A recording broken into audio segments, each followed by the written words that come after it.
Most people think studying 12 hours a day is about pushing your limits. It isn't. It's about removing the invisible friction your brain keeps reacting to all day.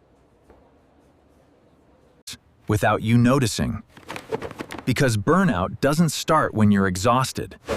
It starts earlier. When your brain begins to anticipate exhaustion.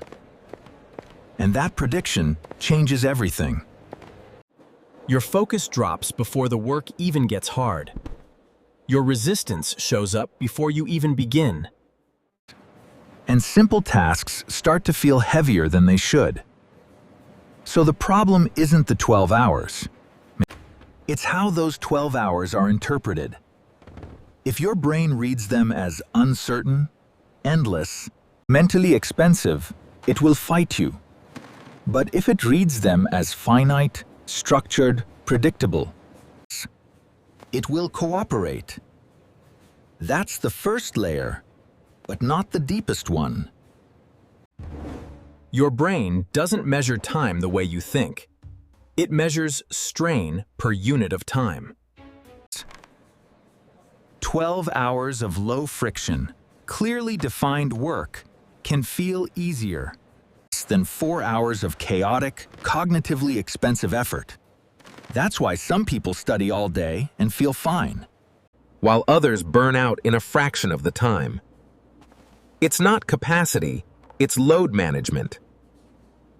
And load comes from 3 hidden sources: decision-making, context switching, emotional resistance. If you don't control these, no schedule will save you. Let's break them. Decision-making. Every time you ask, what should I study next? Should I take a break? Am I doing enough? You're spending cognitive energy, not on learning, but on managing the process. And that cost compounds, quietly, relentlessly. So advanced studying removes decisions before the day even starts. You don't sit down and think, you sit down and execute. Because a pre-decided plan doesn't just save time, it protects your mental bandwidth. Context switching. Your brain pays a penalty every time you shift focus. New subject, new format, new type of thinking. And the cost isn't immediate, which makes it dangerous. It shows up later as slower thinking, lower retention, and fatigue that doesn't feel earned. But accumulates anyway. So high-level studying minimizes switches, longer blocks, deeper immersion. Fewer transitions, not because variety is bad, but because constant switching is expensive. Emotional resistance. This is the layer most people never see. If a task feels unclear, too difficult, or mentally uncomfortable, your brain doesn't just slow down. It starts pushing back. Not loudly, but through micro-resistance.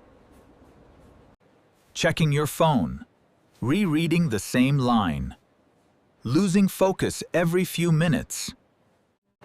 That's not laziness, that's friction.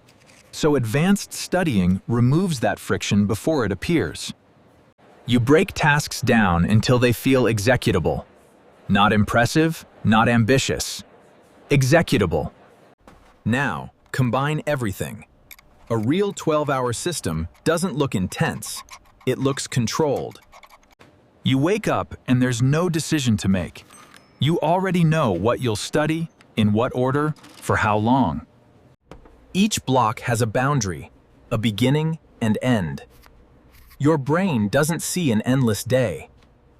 It sees manageable segments. And between those segments, you recover. Properly. Not scrolling, not half-resting, actual disengagement. Because partial rest doesn't reset your brain. It just delays fatigue. And delayed fatigue always returns.